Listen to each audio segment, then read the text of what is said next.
everyone, and welcome back to the Jack and Joe show. Quite a solemn one today after the weekend's events. I'm laughing, but inside I'm certainly not unlike that Twitter meme where there's a smile in the front but a furious crying face behind.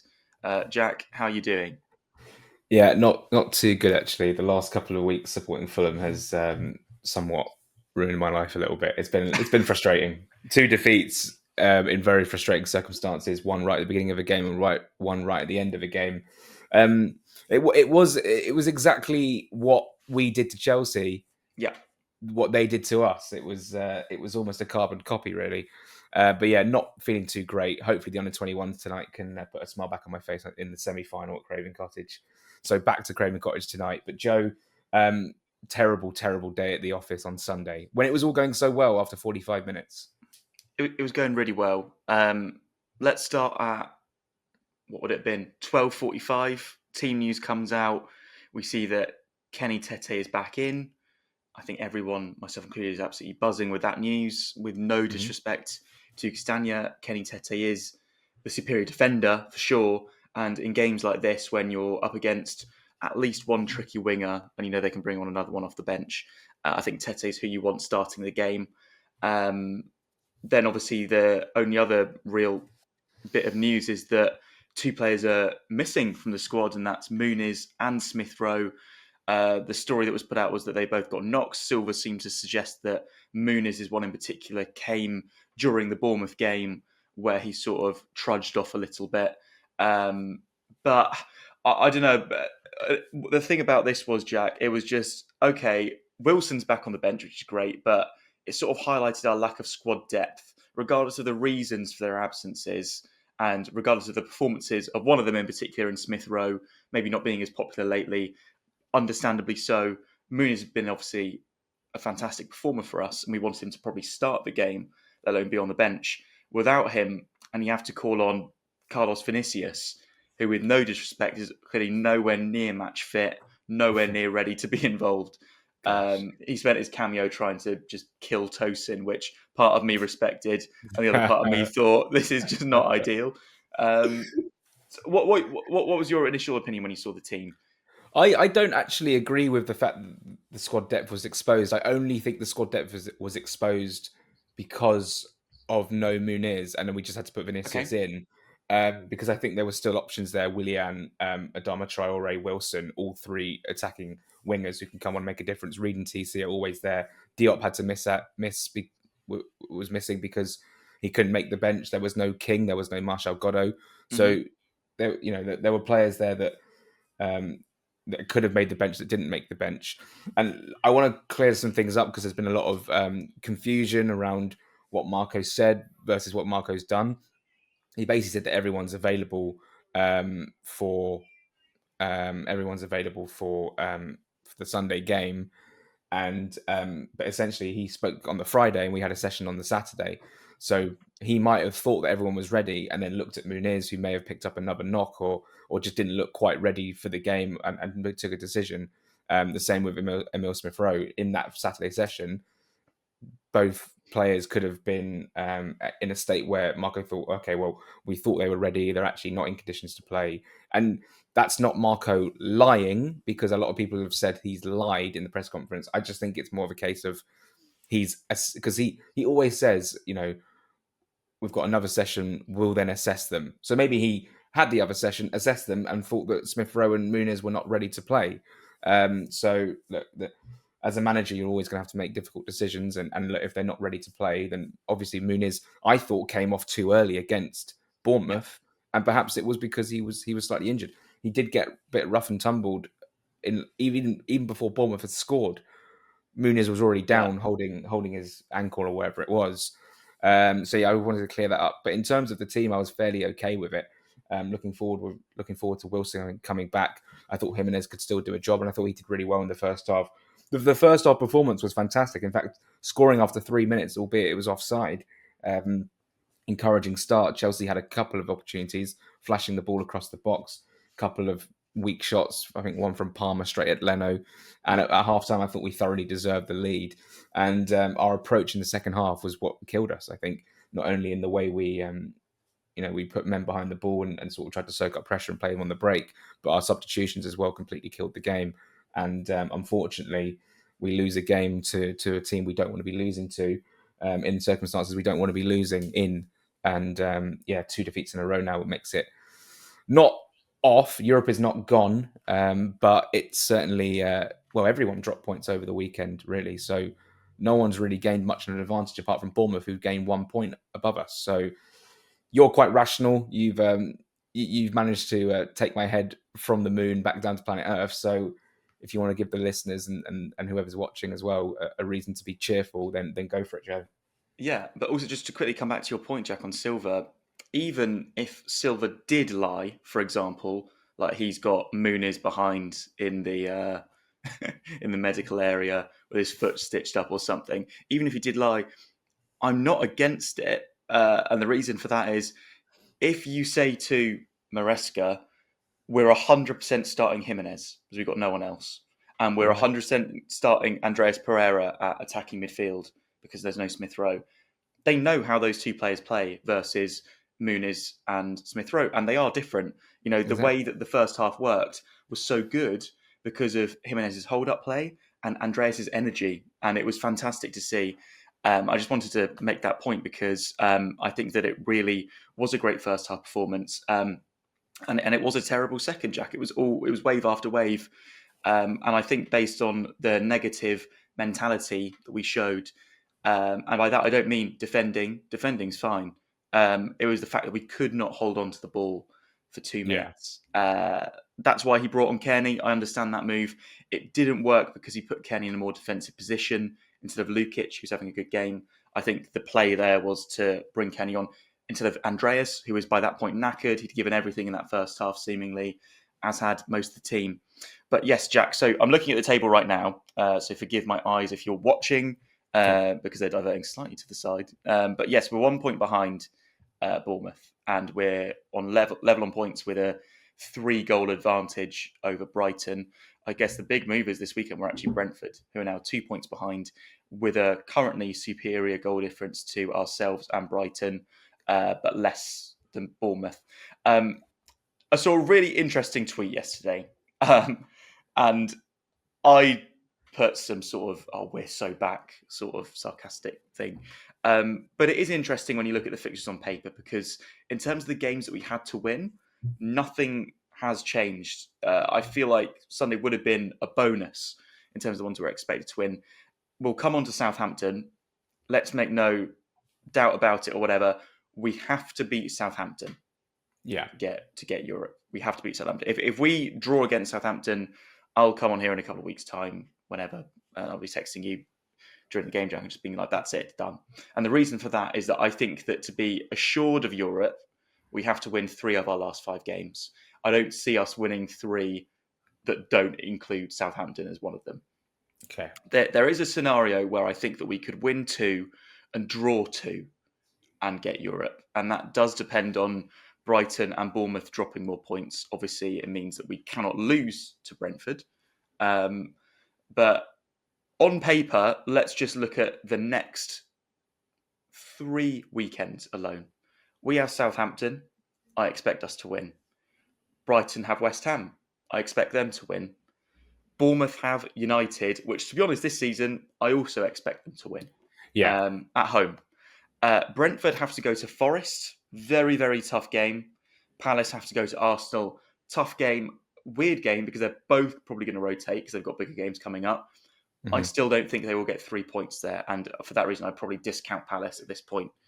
The next week, we go to Villa. Very tough game. On paper, we probably expect to lose that. But equally, the 2 teams that we're up against in Brighton, they've got Newcastle still chasing Champions League. That's at home, but, could easily lose that game. And Bournemouth have got to go away to Arsenal, same as before, where it's a very, very tough game. Brentford have then got United at home. I said they'd lose last week. I think they'll probably win that once, and they come back into the equation. And then we'll just do one more before I bore everyone to death. And that would be Everton at home for us. Now, I think this is a game that we have to win. I think it's a very tough one, but we've maintained for the last few weeks, Jack, that this is one that we need to get 3 points from. I think it'll be really tough the way Everton defend. Brighton have got to go away to Wolves, who are in fine form. They've won 5 in a row. We don't know if that form will be continuing, but it's a tough game, and I think they'll be tough to get out there with 3 points. A point, maybe. Bournemouth are at home to Villa. Very, very tough game. Brentford are away to Ipswich. I think they'll probably win that. If all of that happens, we are then on 54 points. Brighton are on 53. Bournemouth are on 53. And Brentford are on 52. Going into Brentford away. Going into Brentford. So the reason that I say then there's a scenario where you can draw that Brentford game is because if we draw that, we go on to 55.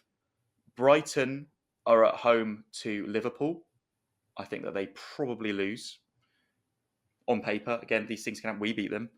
And Bournemouth go away to City. I think they probably lose because City are improving a bit, chasing Champions League football. So, if we were to draw against Brentford, then we're on 55. I repeat, Brighton on 53, Bournemouth on 53, Brentford on 53. That would mean that going into the final day against City, a win guarantees it with no doubts at all. Now, don't get me wrong, any single one of these hypothetical scenarios is completely mangled by one result. For example, us not winning against Southampton. For example, Brighton getting a win against Newcastle, where I predict them to lose. That's obvious. Don't come back to this and say you got it wrong, because these are not predictions. These are on paper the most likely outcomes out of the three. But, and I give credit to Connor Hugh on Twitter for this, by the way, because he sort of drafted it up in a little table. The point here is that it's not done, because my head was, oh my goodness, I can't explain where it was. And then some, absolute troll of a Chelsea fan offered me out for a fight post-game near Parsons Green. And I was, head was scrambly, gone. Oh my gosh.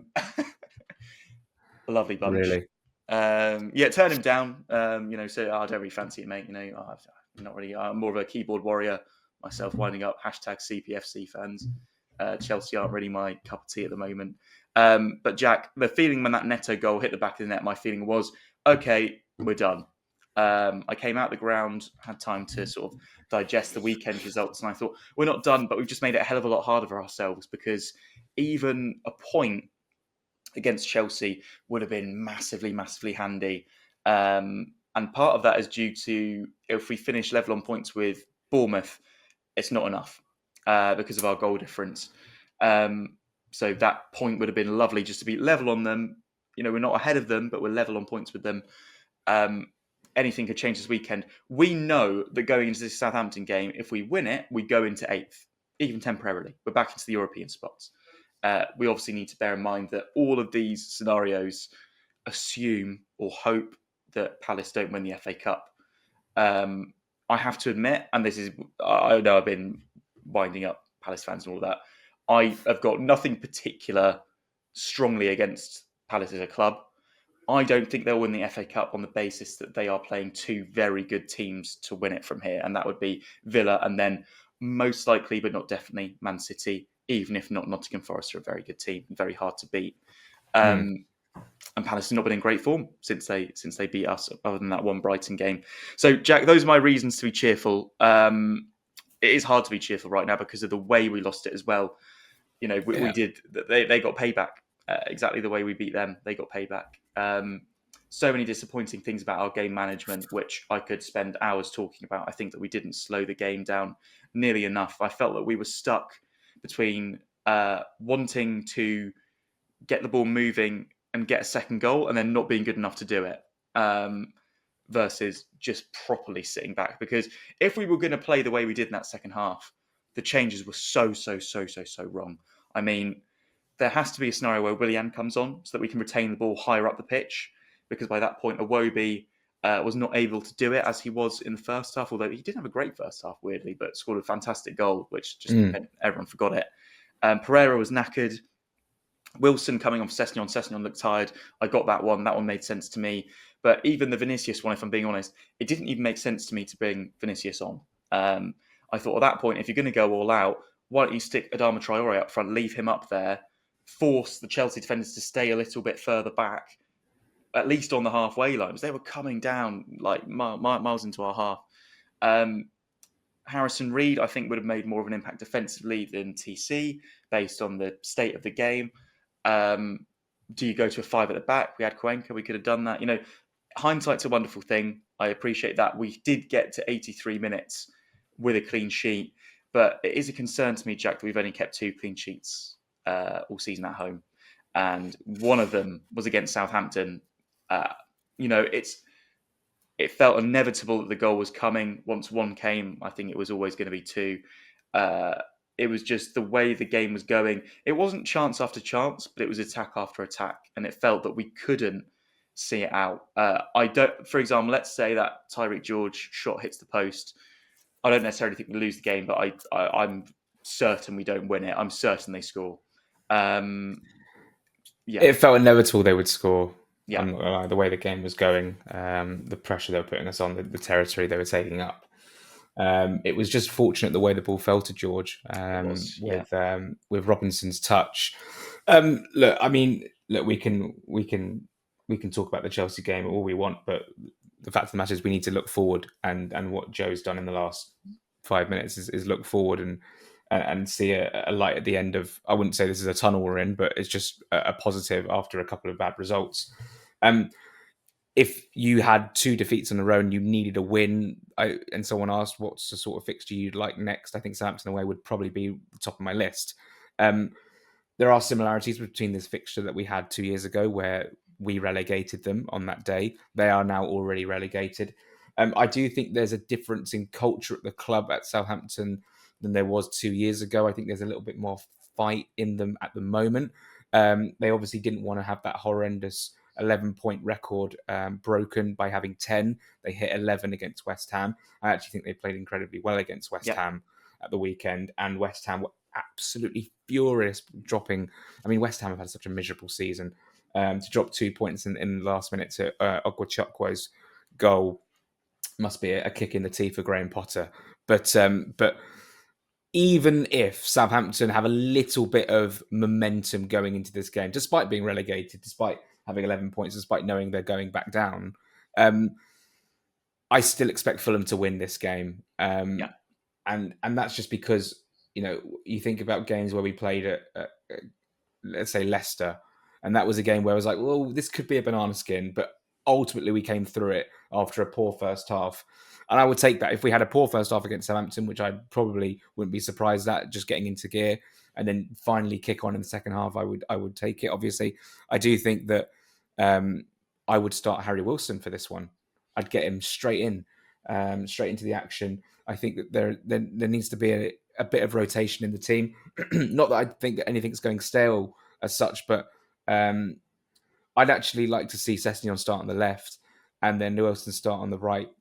I do think Iwobi's played so much football this season that after such a positive, and Marco was singing his praises for the whole first half of the season about how he started the season, I still think his performances are dwindling a little bit, and I would like to freshen things up. Now that we have Wilson as an option, he was basically back for the Bournemouth game, but wasn't quite ready. Had a whole week of training. We'll have another whole week of training. I think he's ready to start.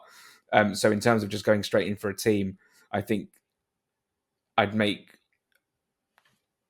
one change, and that's Wilson in for Iwobi, put Sessegnon over on the left-hand side, and continue with the same other 10 players. If Smith Rowe's back on the bench, fantastic. If Muniz is back on the bench, fantastic. But I think that just logically you'd go with Jimenez just because Muniz is right now not in the picture.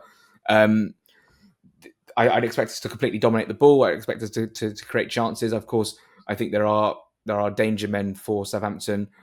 Onuachu, who's like 6'8" and can be a presence in the box. Ogwachukwu, like we saw the other day. Fernandez, good midfielder.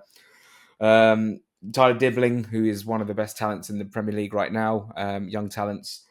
But yeah, I expect us to win this game. Lukic, Berger in midfield, Pereira in the number 10. I expect us to score. And I think Harry Wilson will give us a little bit more, something a little bit different on the wide areas. I do feel like, okay, Iwobi scored on Saturday. Sorry, he scored on Sunday. But ever since his 2 goals against West Ham, where he floated the ball in with hardly any pace on it, but it still managed to go in, he just tries the cross over and over and over again. It's almost like you can get more whip on it, you can get more power on it, your cross, but you're not doing it. You're basically putting in a lighter cross to see if someone can get a flick on or flick it towards goal or whatever. And it feels like a 6 out of 10 when you really could be putting in like an 8 out of 10 cross.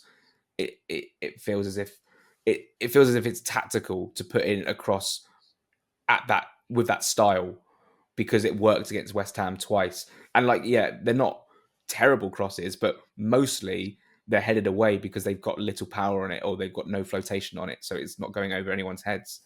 Anyway, I don't want to sort of sit here and bash Iwobi. I'm just saying that I think we just need to freshen things up on the wide areas. What about you? What kind of changes would you make? Do you have a score prediction? And then we could talk about some contract issues. Yeah, I think the team. I'm open to what you're saying. Before you started talking, I was going to say unchanged for the pure reason that I did like Sessegnon's performance on the right again. Yeah, that's true. And I can't see him dropping Iwobi. Yeah. In general, other than the games where we've got a 3-game week. And yeah, I don't know. I hate that floated cross, partly because it's so easy to defend. There was a really interesting article last week, which is more about set pieces, about where teams are putting the ball, the amount of first contact made, in swingers, out swingers, how many players in the 6-yard box. And Fulham were just so low for so many of the obvious ones for scoring a goal. For example, putting players around the goalkeeper. I'm not saying foul him, just it's not a foul. Just put players around the goal, make it difficult for the goalkeeper to get to the ball, and you're going to cause chaos. We're right up there for first contact made, which is basically suggesting that our crosses are not in the most dangerous areas, and they're not going to lead to a goal, or the finishing is poor, which I think it is a combination of both. But that Iwobi sort of slow floated cross does sum it up well. It's a shame because we've seen he's got the quality, like the Arsenal one where Muniz missed a sitter. Fantastic work from Iwobi, and the same on the other side against Brighton where Jimenez scored. So would love to see him put in with a bit more pace. So for this, after saying that, I'm going to go unchanged, and we'll see what Iwobi's got in his locker for this time. Hope that both Smith Rowe and Muniz are back on the bench, so I would love to see both of them get some action in this one. I do think we're going to win this one, Jack. I don't have faith in us to keep a clean sheet against anyone right now. So I do think Southampton will score. But I'm expecting us to really fight like this is it. So I'm expecting a 3-1 Fulham win on Saturday. Yeah, I've got 4-1 in my head. And that's just because I can see us scoring twice. They get a goal back and they go, a little bit of momentum. And then we just completely, they might put a few more men forward and try and get an equaliser. We sort of pick them off in the last 10, 15 minutes and score another couple goals. I don't really know where that prediction's come from, but I'd like to see us score some goals. I know obviously we scored one against Chelsea, none against Bournemouth. But the thing is, like, this is on paper, everyone's like, we have to win this, and absolutely, but it's still an away game in the Premier League, which is it's not a gimme at all. Teams have gone there and had to sort of battle for 90 minutes. Liverpool were 2-1 down to Southampton at some point this season and ended up still winning 3-2. So I'm not expecting this to be a complete, some people very naively, just through their naivety, just say, oh, Southampton just going to completely roll over for us. It's just not going to be the case. 2 years ago, perhaps, because it seemed incredibly simple to score against them in the second half a couple of years ago. I just think the fans won't stand for that. They'll want to fight for 90 minutes, and despite already being relegated, they would just love it if they could just sort of ruin someone else's day and get 15 up to 14 points in the league table.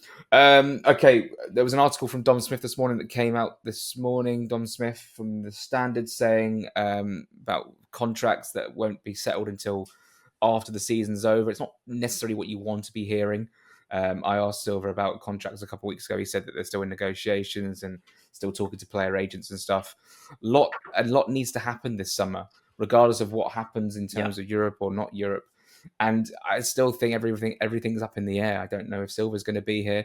I don't know if certain players are going to be here. Obviously, there's players' contracts running out. There's options to be triggered in Jimenez and Traore. And it does feel as though when not when the dust settled from yesterday, from Sunday, but the reaction was there was a lot of people rattling off players who they could sort of like, well, we need to get rid of this player and this player and this player, and there was a stretch of about 6 or 7 players that people were talking about. TC, Reed, Willian, even like Traore, Jimenez, so the players that were out of contract. The one that I obviously want to keep, and I'm sure you want to keep, is Kenny Tete. Yeah. So what I would say straight away there is Kenny Tete, and I also would keep Jimenez. Saw quite a lot of people saying they'd get rid of him. I thought he was really, thought he did very well, to be honest with you, on Sunday. And even if not as our starting striker, I think that he's very, very useful depth to have. And he's someone that is reliable in front of goal. You don't get double figures by being a mug. I think the fact that we can just secure him for another season is a no-brainer. Yes, we eventually need to get a younger squad, and a lot of those players that you've mentioned are now on the wrong side, football-wise, of 30. Tete is a really weird one because I feel like he loves the club, but there's never been any commitment in the last couple of years from his side. I know it's not how it works in terms of it's just his decision, it's his agent, his family, etc. Looking at the best deal for him, we extended the 1-year deal that we had the option on last year to get him to this season. There's been plenty of time to sort it, and I'm concerned that it hasn't been sorted yet. I do wonder about injury records in terms of if Fulham aren't willing to commit as high wages as previously, potentially. Let's face it, last season was probably one of the only seasons where he did have a knock and he was injured for a bit, but when he came back, he was fit for a long time, but just not in the squad. Every other season, he's had some sort of injury at some stage, and there's been another right back to come in, even in the Championship. Nico Williams, Odoi, both playing right back. Yeah, that's fun.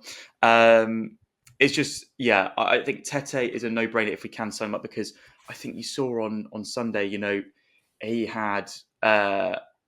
who do you have in the first half? In the first half, you had Neto. There's Madueke was on the Chelsea right. He was shocking, Madueke. He was terrible. But Tete had, Neto locked up in Azkaban without a guard, like Helena Bonham Carter. I tell you what, when Neto scored the winner, it wasn't even when he scored the winner. It was the time between that and the full-time whistle. He was right by the touchline and Johnny Haynes, which is where I was sat, and he just kept going like that to the fans because they were whistling and because they wanted Fulham to get on with the game, whatever. And he kept going like that. And actually, when Chelsea scored their equaliser, an absolute cretin in Johnny Haynes got up, started celebrating, filming himself celebrating as if he was trying to troll everyone. He got kicked out, and he was celebrating as he was getting kicked out. And yeah, my head was pretty hot at that stage, but I just thought he was a gluttonous mess anyway. So yeah, same with Enzo Fernandez. Enzo Fernandez did a sort of knee slide towards where we used to sit, Jack, in the Johnny Haynes family section, which is pretty classy. What one team in Fulham was what Chelsea was singing at the end of the game, which I think is the first time I've ever heard Chelsea sing about us ever. Yeah. It's funny. They sang about Tottenham the whole game. Yeah. In fact, I was going to tweet this at 1-1, but then they scored. But the away support from Chelsea was probably the worst I've heard at the Cottage this season. Genuinely, I've seen loads of them saying that they really deserved the points because they stuck behind the team, but they didn't stick behind the team at all. They were chanting "wanker" as the manager left the pitch at half time. They were booing decisions. They were going like this in the first half. Attack. It was they were so negative until they equalised. Yeah. And it's very easy, and we know this, to back your team when they score. Very easy. Of course. Every team in the country can do that. It's backing your team when they're behind. You know what's going to happen on Saturday if we beat Southampton? Everyone's going to start getting their passports back out, getting excited.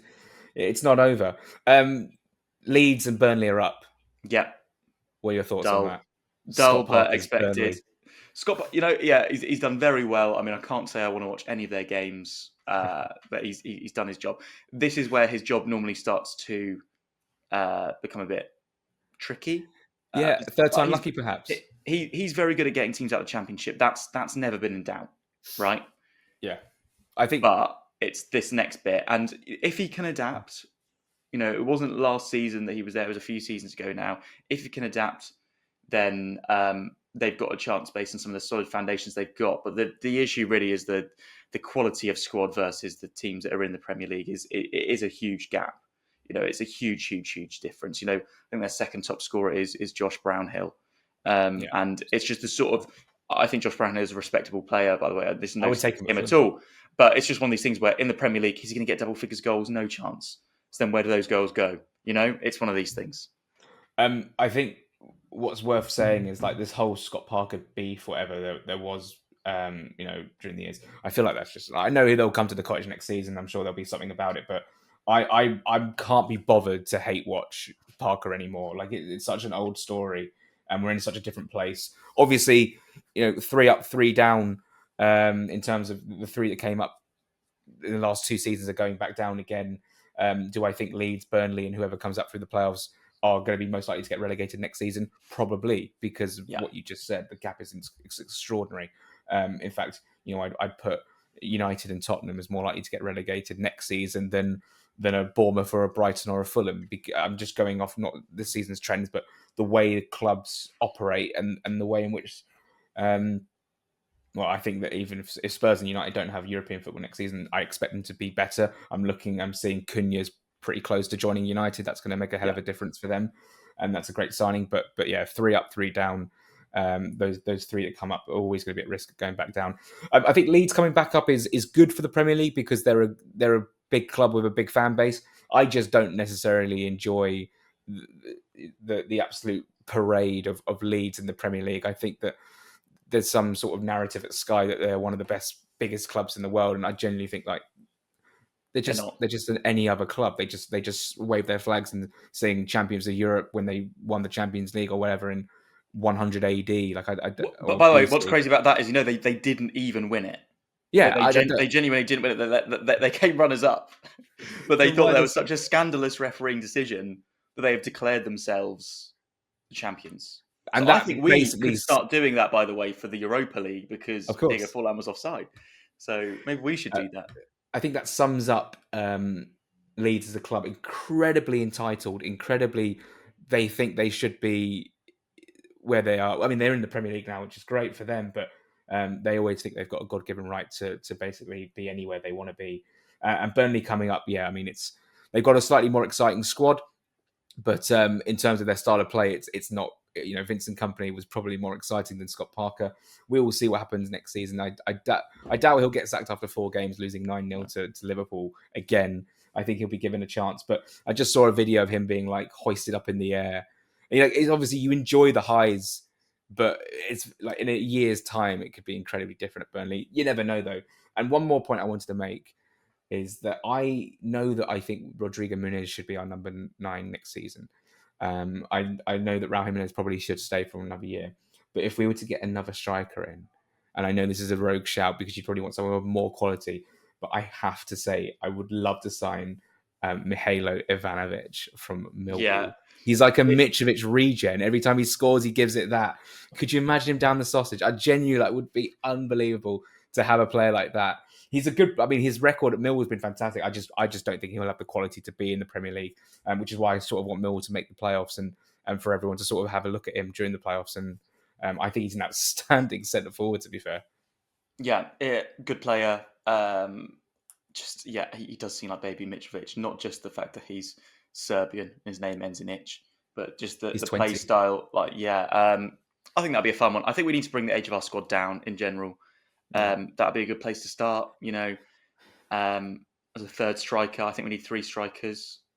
I think Vinicius has got to go. Oh my goodness, that would just be terrible. The Championship market in general, I'd love to see if we could consider some options from there this summer. There's some great talent there. Absolutely. We do bi-weekly Jack and Joe shows now, as you can probably guess. So we're back next week to preview Aston Villa. We'll be back after Aston Villa to preview Everton. I'm not actually at Villa. I'm at a stag do. So I'm missing a game this season, missing a press conference this season. So that's obviously frustrating on one hand, but obviously, celebrating someone getting married or about to get married, or hopefully still getting married. Depending on the stag, then it's going to be very, very fun. But I will be keeping an eye, obviously, on Fulham, and obviously it's a huge, huge game against Villa. Joe, we both think we'll beat Southampton. Doesn't necessarily mean we will, but if we do, we put ourselves back in a good position. Thanks so much for being here today. No, appreciate it. Thanks everyone for watching. Try and keep the faith if possible. Enjoy Southampton if you're going. Sold out away and now. Bring on the next few games, because 5 games left. We're 1 point behind. With goal difference, it's essentially 2. That's 1 swing of results. Let's see what can happen. Absolutely, you never know what can happen in football. You know, you could go to Villa. You know, you've written off Villa away essentially. It's this true. Video. We could still go there and win. I do think that's going to be. I think that will be the toughest game for the rest of the season. Man City at home, I think, would be an easier game on paper.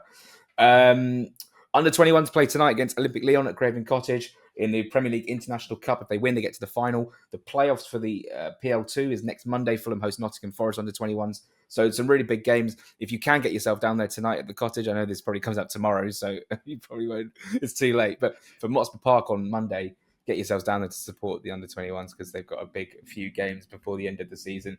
Thanks so much for watching, and well, come on Fulham.